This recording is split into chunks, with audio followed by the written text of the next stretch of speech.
పెట్టుబడి బీజేపీ ఇది నీటిది ఇంత పెద్ద సమస్య నడుస్తుంది, మీరంతా చేతులు ముడుచుకుని తడిబట్టేసుకుని నిద్రపోతున్నారు అనుకోవచ్చా?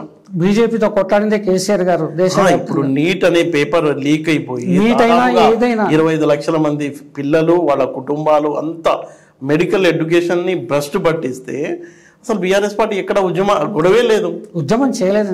ఇప్పుడు దానికి యాంటీగా చేయవచ్చు కదా. బీఆర్ఎస్ పార్టీ విద్యార్థి విభాగం ఉద్యమం చేసింది, ధర్నాలు చేసింది, రాష్ట్ర రోకోలు చేసింది. అయితే ఏంటంటే వాళ్ళు రన్నింగ్ టాపిక్ కదా, ఎక్కడ మీ పార్టీ జెండాలు రోడ్డు మీద కనపడాలా?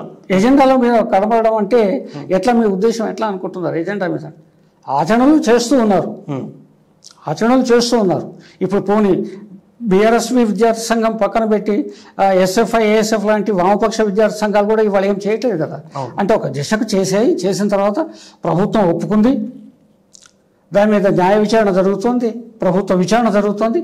కాబట్టి ఇప్పుడు ఏం జరుగుతుందో చూద్దామని ఆగారు. ఇప్పటికీ డిమాండ్లు వస్తున్నాయి, అది మొత్తంగా రద్దు చేసి మళ్ళీ కొత్తగా పరీక్ష పెట్టాలని. దేశవ్యాప్తంగా చాలా మంది లక్షల మంది పిల్లల భవిష్యత్తు నాశనమైంది, అది వాస్తవమే. కాబట్టి చూడాలి ఇప్పుడు ప్రభుత్వం మరి ఎంక్వైరీ చేసింది ఏం బయటకు వస్తుందో చూడాలి. అంటే ఈ మోడీ గవర్నమెంట్ లో ఎలా చెప్పుకోవచ్చు అండి మనం? మీరు అన్నారు ఎయిర్పోర్ట్ లో ఆ టెర్మినల్ 1 కూలిపోయింది, అట్లా చాలా ఉన్నాయి. గుజరాత్ లో లీక్స్ ఎన్ని జరిగాయండి, బయటకు రానియకుండా కప్పి పుట్టేశారు. కానీ గుజరాత్ లో కూడా లీక్స్ జరిగాయి, పేపర్ లీక్స్ అయినాయి. ఇవాళ మోడీ ప్రభుత్వం ఇవాళ బీహార్లో ఆ డ్యాములు తర్వాత బ్రిడ్జిలే కూలిపోతున్నాయి వరుస పెట్టి.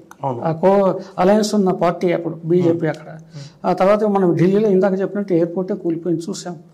ఇవాళ ఢిల్లీలో ఒక వర్షం పడితే అదలాకుదలం అయిపోతుంది అక్కడ వ్యవస్థ అంతా కూడా.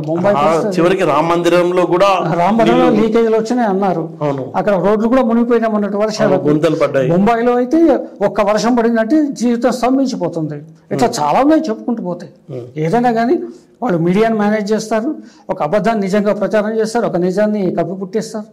కాబట్టే ఆ విజయం సాధిస్తూ మోడీ ప్రభుత్వం ప్రధానంగా